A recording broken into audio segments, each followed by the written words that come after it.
These are some of the best camera settings that you can try out after updating to One UI 6. First of all, selecting different modes is now easy. So just tap here and choose your desired megapixel mode. I'll suggest to stay with 12 megapixel mode as it will enhance capture speed. Then we have few settings here. These are my preferred settings. You can try them out too for best possible shots. First, I have enabled scan documents and text. You can enable this option without turning on scene optimizer option present here.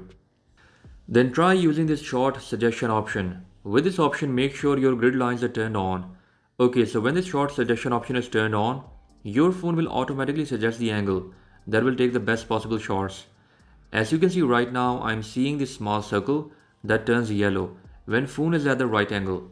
Next, in camera settings, tap on Advanced Intelligence Options and choose Minimum. This will make sure you are taking shots as fast as possible without any motion blur.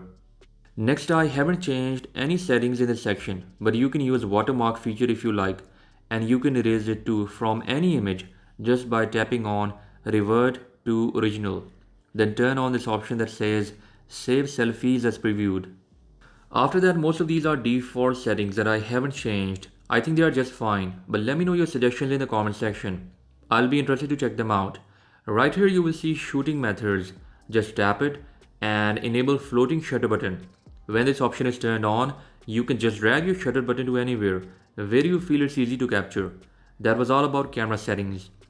In the end, if you go to home screen, you can add new One UI 6 camera widgets, but I usually use these shortcuts that you can try out by long pressing on the camera app. Then drag and drop these shortcuts to your home screen. This really helps a lot and they don't take that much space. So these were some camera settings that you should use after updating to One UI 6. Try them out, and that was all about for today's episode. With that being said, I'll catch you guys in the next one. Until then, bye bye.